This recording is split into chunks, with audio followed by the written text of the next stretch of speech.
Dr. John Gottman, a University of Washington psychologist, studied over 2,000 married couples for more than 20 years. He was able to identify and describe patterns of how individuals in a relationship, in a marriage relationship, relate to one another, and became able to predict which relationships were likely to be successful and which were likely to fail. He used the Four Horsemen of the Apocalypse story from the New Testament as a metaphor to define especially problematic communication styles that could predict the end of a marriage. The Marriage Podcast for Smart People is designed to help busy couples like yourselves move away from conflict and unhappiness to build a marriage you'll love today and treasure for a lifetime. This podcast is made possible by listeners like you. Learn how you can help save marriages, prevent divorces, and keep families intact by going to oyf.support. Once again, that website is oyf.support. And now, here are your hosts, Caleb and Valinda Simone Gandel from Only You Forever.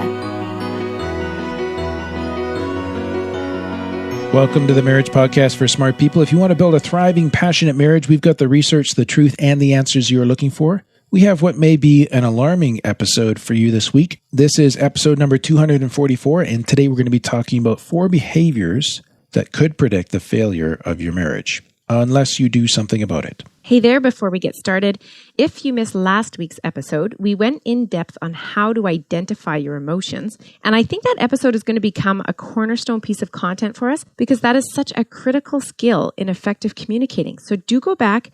Check that out if you didn't catch it already. Also, make sure you hit the subscribe button so you don't miss any upcoming shows from us. Indeed. So, Caleb, before we get started here, I just want to talk about the cruise a little bit. Yes. Like, not only do we get an amazing Caribbean experience in the warmth in the middle of winter up here, but we have some amazing retreat material that you go through. Do you want to talk a little bit about that, about what they can expect to be working on? And yeah, so we have a number of sessions with couples, but I thought maybe we'd just pick out the first couple sessions for this episode. Okay. In the very first session that we do together, we go over some essential communication skills that couples need to have. Yeah. And often, we even know from our marriage, you just fall into a default way of communicating with each other. Yeah. And so what that seminar helps a couple to do is to really just take a step back and pause and maybe even just force themselves to talk in some ways that feel a little bit contrived, but are necessary to help realize, what, am I really kind of paying attention to what you're saying? And am I really giving my thoughts, my feelings, my emotions, my inner workings to you clearly in a way that you can hear and receive them? Mm-hmm. So really work on listening to understand. It's kind of funny to watch all the couples do it. I was just going to say that, like, you make it sound so nerdy, but I mean, there's often some really good laughs going on. Yeah. And it's, yeah. Yeah, because there's fun in there too. It is fun, and it really forms the basis for the rest of the seminars that we do together. Because we don't have. I mean, we have times when there's Q&A and people are asking questions towards the front, but we don't do like big sort of group. Right. And it's not group therapy or anything like that. So whenever there are exercises, it is just the couple turning towards each other and just sort of quietly working on stuff, right? And so this forms a basis for a lot of those exercises later on, too. I think in this first one, there's a lot of like aha moments. Right. Like the light bulb goes off. Like, oh, this is what we're... Yeah, just realizing you've fallen into some bad habits or forgotten to stop and pay attention, like you're already preparing your answer instead of really listening, to understand, that kind of stuff. And then the second seminar that we do together works on fondness and admiration. And that uses the skills from that first session to really connect to those beautiful traits and qualities that originally drew you together. So we're looking for couples here. And this is sort of also really great at the start of the cruise for couples to reconnect to the things that they found attractive and desirable in the qualities and characteristics that they really appreciate in one another that, again, in the business of life, you kind of forget about and or you just take for granted and don't remember to vocalize or think about. Yep. And it's also, there's a lot of asking each other questions during this part too, that we have the couples doing. And then we just learned about that a few episodes ago about how curiosity deepens intimacy. And yeah, awesome. So that'll be a good time. And we hope you can join us. Yeah, so that's just a couple sessions. That runs February 2020. So if you would like to be a part of that, we would love to have you aboard. Reach out to Verlinda at onlyyouforever.com is her email address, or you can get to us through our website, onlyyouforever.com, or we now have a special cruise website too, christianmarriagecruise.com. which you're welcome to check out and connect with us that way. Yippers. And as far as today's episode goes, remember that if you're struggling with your marriage, we offer sound research-based advice, and most of all, we offer hope. So let's get into the Four Horsemen, what they are, why this matters, how to identify them, and how to do something differently. So where did these Four Horsemen even come from? Well, this marriage researcher, Dr. Gottman, borrowed the biblical illustration of the Four Horsemen to identify the four most important predictors of marital separation and divorce. Mm-hmm. And those four things are criticism, defensiveness, stonewalling, and contempt. And when they were studying these behaviors, they looked at different ways that we communicate in our marriages, facial expressions, even physiology, how couples talked about each other, how they talked about their relationship. And what they found is that couples who had these four horsemen in their marriage were likely to divorce 5.6 years after their wedding day. Really? So this is looking at a lot of people and just coming up with averages, right? And if I recall correctly, it got to the point where with these four factors, plus a few more that he derived from studying couples, Gottman was able to predict divorce in a couple with 96% accuracy. Wow. Unless that couple took corrective action. Okay. So I mean, this is kind of like where it's like, okay, now tell me what those four things are. Yeah, no I kidding. Know about them, right? Yes. So go on. And just to put it in perspective, in marriages where spouses were mostly disengaged from each other, and if that was if that was the key problem in the marriage, they were emotionally disengaged, they were likely to divorce 16 years later on average. Okay. So it just kind of goes to state that if these four things are present, you're likely to divorce in 5.6 years. Oh. So it's that much more, they really catalyze the destruction of the marriage relationship. So these are four things that we have to take very seriously. Yeah. That's kind of the point there, right? And he noted that each of these four horsemen generally have somewhat of a sequence to them. It starts with the first one, criticism, that often leads to defensiveness, which is followed by contempt, which leads to stonewalling, where the two spouses shut each other out. Okay. So hopefully I've kind of got you a little bit scared, like, oh, please tell me what these are now because I need to know. Yeah, but what if I have them in my marriage? Am I going to be divorced in 5 years? Well, here's the thing is, on a hopeful note, Gottman also made the point that happy and prosperous marriages are not without or not entirely devoid of the four horsemen. Okay. But they do need to be confronted, especially the contempt one. Contempt is the strongest predictor of relationship failure. It's particularly destructive in a relationship. So I guess what I'm saying is we want you to take this seriously, but not freak out necessarily. Oh, okay. So it's stuff that has to be dealt with. Yeah. Though. Okay. Yeah, you don't want these to go on unchecked in your marriage, I think is probably the best way to think about it. Now, another interesting tidbit related to these is that while these are credible predictors of divorce, the four horsemen are not known to block the development of new romantic relationships. And this is sort of just an interesting sidebar because, in other words, while you may end up in a divorce scenario if these behaviors go unchecked, you're unlikely to call off your dating relationship with your future spouse as a result of these four behaviors, right? So this just kind of helps explain how you can get into a marriage where these behaviors were present during dating even, but actually then find it really hard to stay in the marriage while those behaviors persist. It kind of points to the idealization that happens during dating and engagement. And then it also points to the need to be committed to your marriage and to facing your own junk in the marriage when your spouse is confronting you with it and saying, hey, like, this is a horseman. It needs to stop. Okay. Right? So it might have been there in your dating relationship and you just weren't necessarily aware of it. Yeah. Or it didn't bother you so much. Yeah, it was kind of clouded out or dismissed or discounted because of the idealization or other qualities that you saw in your spouse. Yeah. Now that you're married and you have these things, it just gets irritating or destructive even. Or worse, not just irritating. Okay, so what are they? Okay, so kind of going into each of them in a little more detail here. The first one is criticism. So criticism is any statement or even nonverbal conduct that sends a signal that you're not worthy of my consideration or respect. Okay. It's an assault on character more than just a description of problematic behavior. Okay. Now, criticism or critical statements are often compounded by globalization, which is using words like you always or you never along with the criticism in a negative way, right? And we'll see that Gottman does promote voicing concerns and displeasure in a relationship.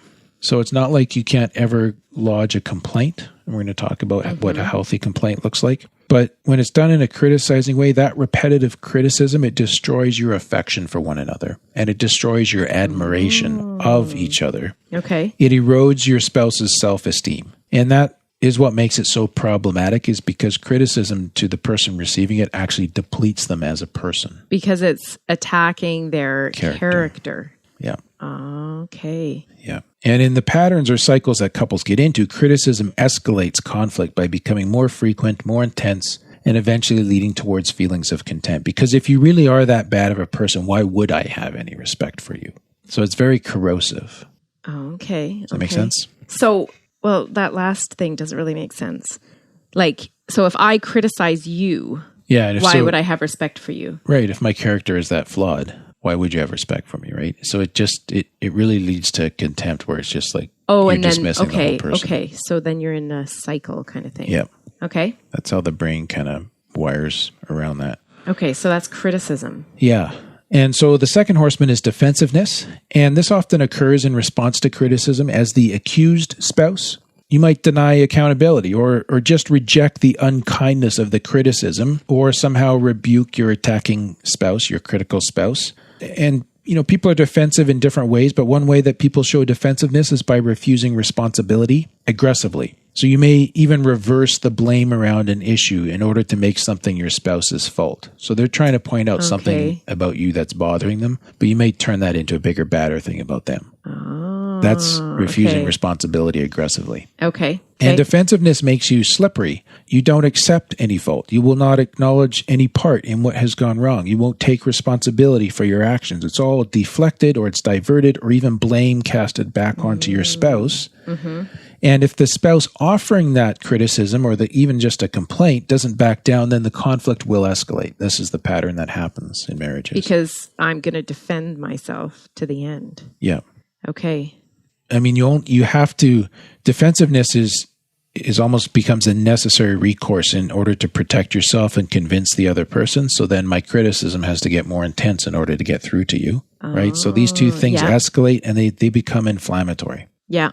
Yeah. So that's defensiveness, and that's why defensiveness becomes so tricky in marriage. Now, once again, we've created some additional really valuable exercises for our much appreciated supporters who want to be even better marriage partners than they already are. And this week, you'll enjoy trying 2 exercises, one that's really going to press you to become a better listener, and another that will help you begin to step through undoing any damage that has been done if you're guilty of using any of the 4 horsemen in your marriage. Or if you found yourself engaging in those behaviors and want to sort of reverse any harm that has been done there. So you can get this exercise. It's a PDF by becoming a patron of the Marriage Podcast for Smart People. And we'll take a quick 60-second break here to tell you more about that. What happens when the fairy tale marriage meets reality? Too often, high expectations lead to disappointment, communication breaks down, and the struggles of day-to-day life become overwhelming, leaving you feeling lost and without hope. Unfortunately, marriage does not come with an instruction manual. Marriage troubles are deeply personal and can take a toll on you, your spouse, and your family. Counseling can be expensive, and divorce is very costly. It doesn't have to be this way. Caleb and Valinda understand your pain and frustration. Their mission is to help save as many marriages as possible, and to date, thousands of couples are helped through their weekly podcast. But the most important marriage they want to help save is yours. With a minimum of a $10 investment a month, you gain access to exclusive bonus content and valuable information to help you succeed in your own marriage. Learn more about saving marriages and how you can help at oyf.support. That's oyf.support. You're listening to the Marriage Podcast for Smart People. Before the break, we were talking about criticism and defensiveness. So let's take a look at the next 2 horsemen, contempt and stonewalling, before looking at the antidotes to these behaviors. Now, contempt. Contempt is not pretty. There's just no way to dress this one up. Mm-hmm. The purpose of contempt usually is to cause psychological suffering to someone else by showing disgust. And it usually comes in the form of insults, name-calling, mockery, or eye-rolling. I thought contempt was like the little sneer. Like it's sometimes seen in that facial expression, especially where you twist the corner of your mouth up, for sure. Okay. Yeah, so that's kind of a visible facial expression of contempt. Is contempt like on purpose though? Like I am trying to cause psychological suffering, so I'm going to show disgust to you. Or is it just like that response of disgust, which may cause the other person to suffer? Like I don't think there's a conscious... If I've been disgusted with someone or with something, it's not like I want them to suffer psychologically. But at some level, don't you want them to suffer a little bit so that they change? No, I'm usually embarrassed that it's shown up on my face and they call it out. Because I don't even realize that I'm sneering, or not that I want to tell people I show contempt, but you know what I mean? Like, sometimes I don't think that they may not be purposefully like, I want this person to suffer psychologically. Right. It was just be like, ugh, that disgusted contempt, have no time for you, which causes the other person to suffer. Right. But I don't know that I don't know that it's like a conscious purpose of it. No, fair enough. Sometimes it may be, though. Okay. At least a nearly conscious thing. Okay. And sometimes it may not be conscious at all. Okay. I'm good with that.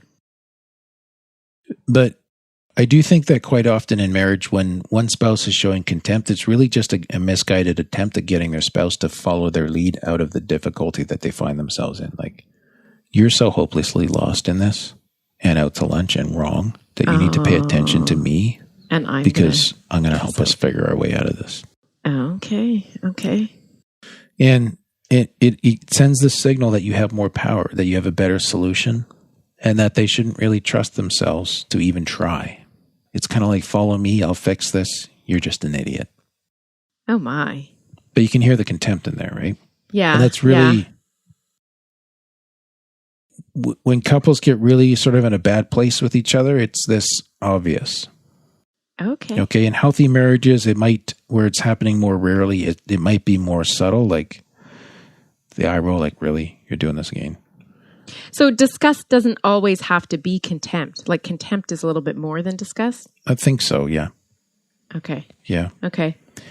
And the kindest interpretation I can provide is that it may be sincere in wanting to solve something, but it comes from such hopelessness and desperation that it presents a very unattractive leadership moment. Right? Okay.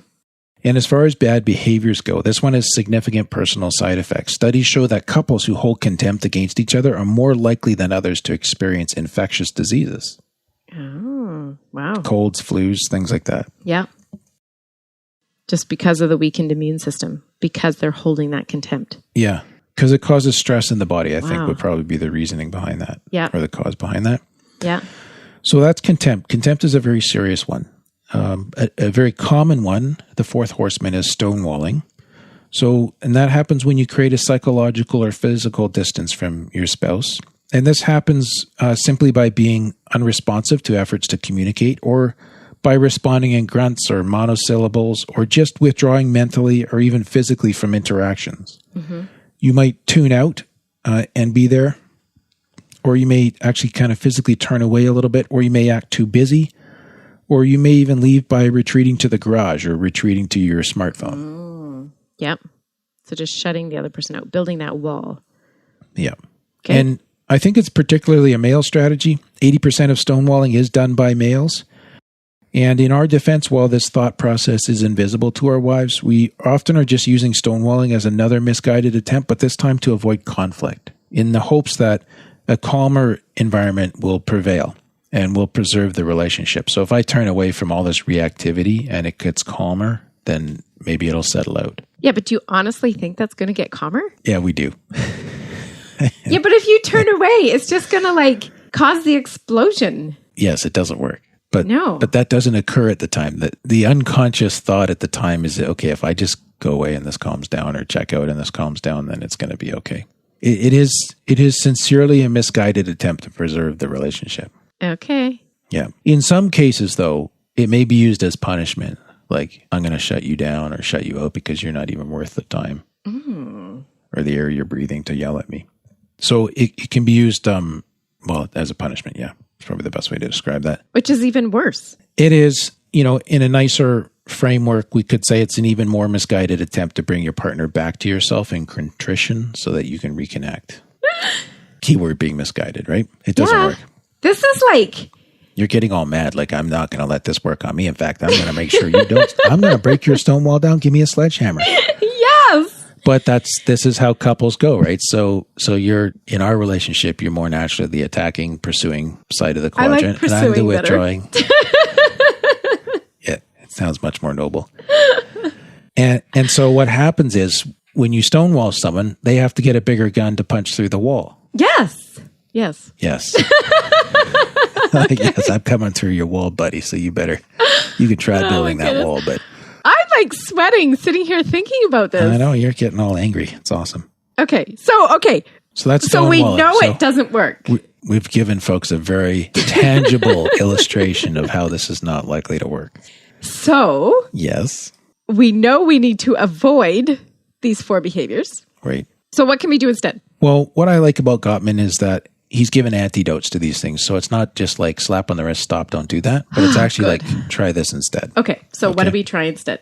Now, instead of criticism, learn to complain. And that may surprise you initially because complaining gets a bad rap. But what I mean by this is instead of describing the problem as an assault on your spouse, talk about what you need. Register like a thoughtful, legitimate complaint that helps your spouse to see your side of the relationship.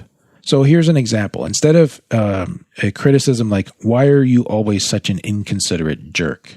Right? Oh, that's really nice. When your husband, maybe, he's at a place, maybe he mocks you in front of your friend.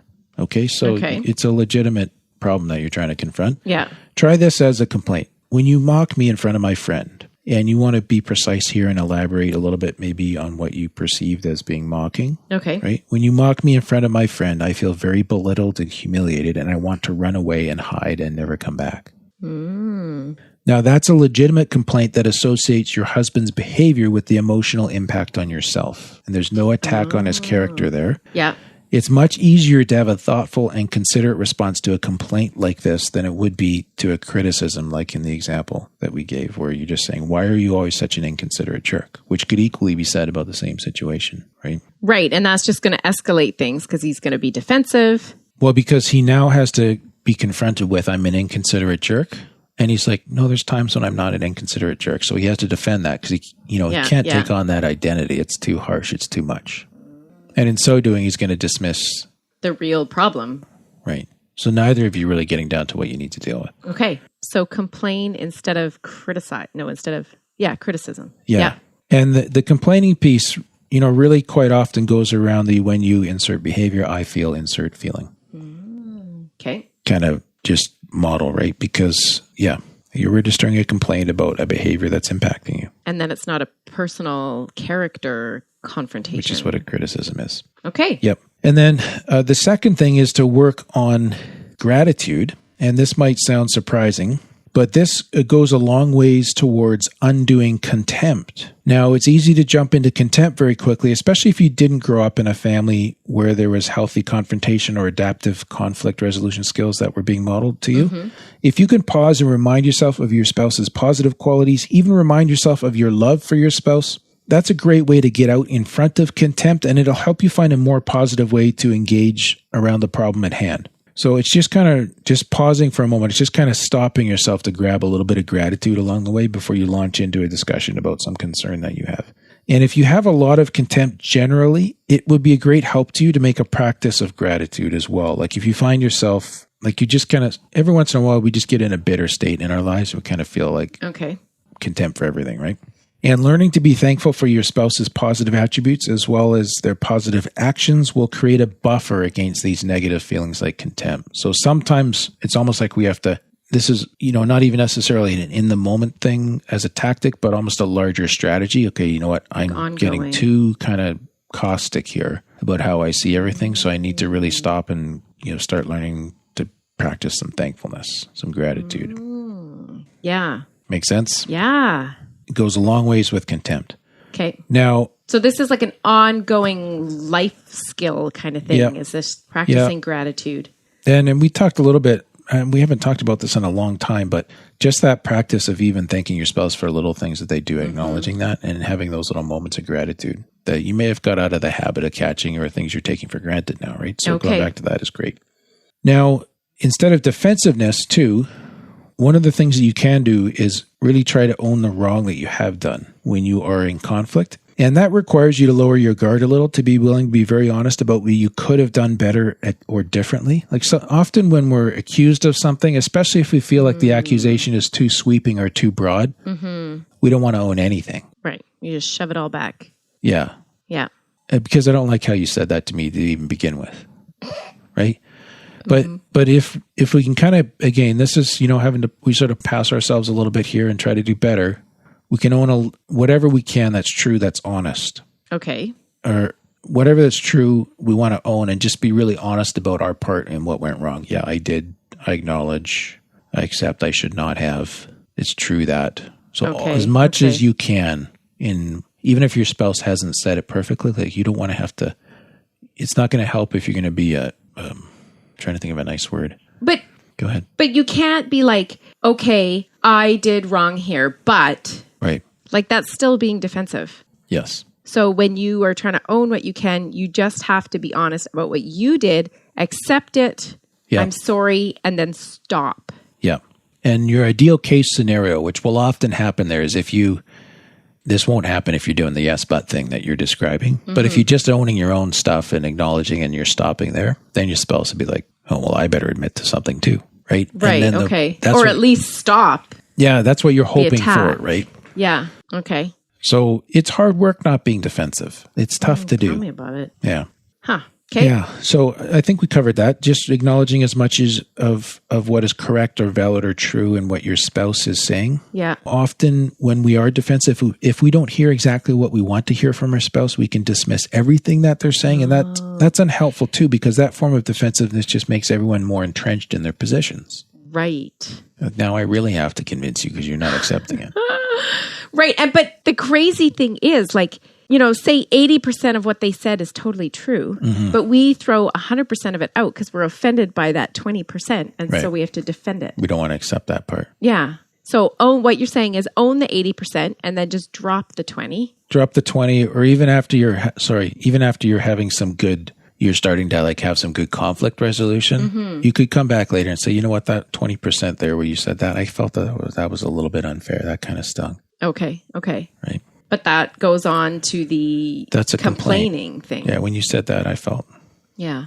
Okay. Now, and then the last one here is to take a break. The antidote to stonewalling especially is to take a break. And it might seem a little counterintuitive, as stonewalling often looks like walking away. Yeah. But the difference between taking a break and stonewalling is that you agree between you guys to a short break and you commit to re-engaging on the matter. Okay. Whereas with stonewalling, one person is making the decision and often there's no coming back to it. I'm just forgetting I'm out of here. I'm just gone. Okay. So where taking a break will fail is if you don't follow through on your commitment to come back to the issue that the conflict is around. So you have to come back to it. And, as the non-stonewalling spouse, you can help here too. Like just learning to recognize when your spouse is beginning to get emotionally overwhelmed. Offer a quick break. That's one thing you could do. Or even use the recognition that they're beginning to get overwhelmed to dial back on your own intensity. I need to kind of titrate this out a little bit instead of, opening the floodgates and just downloading. Yeah. Let me just maybe see if I can feed this in at a slower rate. Is there another way that you can communicate your point that's not as overwhelming for your spouse to receive? Oh, that would be difficult. Yeah, because obviously it's something that matters to you. But is it more important to just let the dam burst, or is it more important to really have your spouse hear and understand you? Well, I mean, when you ask it that way, obviously it's more important for your spouse to hear and understand you. Yeah. But sometimes you just need to get it out. Well, so then if that happens though, and you can see like your spouse is just kind of blown away, like overwhelmed. Yeah. Then maybe it's a good idea to offer a little break. Oh. I can see I just dumped on you. This is a lot to process. Do you want like 10 minutes so we can just kind of take a breath and then come back to it? Oh. Especially if you know that their default is to stay stuck and overwhelmed and not actually process it through, then you can help yourself by offering them the break. How does that help you? How does that help yourself? Because it gives them a chance to sort of recollect, and then you can reconvene when you're both feeling a little calmer and they've had a chance to sort of process it through and kind of figure out what the core issues are that they need to respond to. Okay. So when you're saying your spouse doesn't process, you mean like in the moment? Yeah. When confronted. Okay. Yeah. Okay. Huh. As the stonewalling spouse, you could take a quick walk. You could just kind of go splash some water on your face, do a few push-ups, maybe would help. I don't know. Step outside for a few breaths of fresh air, listen to the birds singing. Just take a moment to ground yourself and then come back to the discussion. That's the goal here. And when you need the break, just be clear that it's only a short break, that you will return, see the discussion through. Your task here is to strengthen your ability to tolerate the discomfort of the emotional intensity so that you can work through the issues that are important to your spouse and to yourself. So for the stonewaller, they need to strengthen their ability to tolerate this discomfort of emotional intensity. But for the And they can also ask to take breaks. Yeah. They need to dial back the intensity at the same time. If they can, it would certainly help. Or if they've seen that they've come out of the gate a little too strong, they can offer them a short break. Okay. Yeah. So, but we need to be clear, it's just a short break. Well, sometimes it might be the next day. Okay. That's fine too, but just agree on the time and place. That's what it's the commitment to return and finish the discussion. It's more important than how long the break is. Okay. Whatever works for you guys. Mm-hmm. I mean, sometimes if something comes up an hour away before you go away for a family weekend, you might just say, okay, got it. We'll come back to this on Monday. Are you okay with that? Sure. Oh, okay. So it could be longer, but it's really that agreement to pause. You just sound so calm. Agree? Oh, yeah, sure. But when people are emotionally charged, like, it might be like, sure. Not like, oh, yes, sure. But you're so much calmer than me. Anyways, we don't need to talk about this at the moment. What did you want me to say about that? Just keep going. Well, I'm done. Perfect. So that's the Four Horsemen and their antidotes. Give it a shot. Let us know how you do. Leave us a review on iTunes. Mm-hmm. We'd love to hear your feedback. So we would. So we've been, Verlyn has been away, as we mentioned in the last couple episodes. Her parents are doing a lot better. I'm glad she's back home now. Yes. And we're just catching up on some podcast recording today. So we do have a number of folks that have become patrons that we want to thank, because we really appreciate the way that you support our show and make it possible for us to just support all the editing and writing and research and production that goes into a show like this. Mm-hmm. So thank you to Steve and Elizabeth and Jennifer and Jeff, who jumped on board with support this past month, whatever it's been. So thank you so much to all our supporters. And Caleb, we have an iTunes review. Yes. From the US, says 5 stars from Lotus Inc. Lotus Inc. Lotus Inc. or Low TU Sync. Lotus Inc.'s good. Great podcast on marital issues. This was exactly what I was looking for. The topics are spot on. I'm glad to get research-based info, and the show is bite-sized enough to keep my husband's attention. So they also go on to talk about our announcer's voice, which we will be taking into consideration here. And we thank you, Lotus Inc., for your review. Yes. Next week, Caleb. We're talking about how to set boundaries in a kind way. And I think that's a very necessary topic, because a lot of people set boundaries either as a wall or even as a cutoff. Yeah. Almost like a stonewalling thing, actually. Yeah. But a healthy boundary should be a loving act of kindness that sets the terms on which the relationship can grow. So we're going to talk about boundaries in marriage and even with in-laws next week. Cool. That is all for today's episode. You can get the full show notes at oyf.link/244. Find out how you can help marriages. Go to oyf.support. Thanks, and we'll see you next week. The Marriage Podcast for Smart People is totally funded by listeners who support Caleb and Valinda in their mission to save marriages. If you would like to be part of this worthy cause, open your web browser to oyf.support. A minimum investment of $10 per month will help restore hope to married couples. Plus, as a patron, you'll gain access to exclusive bonus content and valuable information to help you succeed in your own marriage. Go to the website oyf.support now for more information. Thanks for listening to the Marriage Podcast for Smart People from Only You Forever.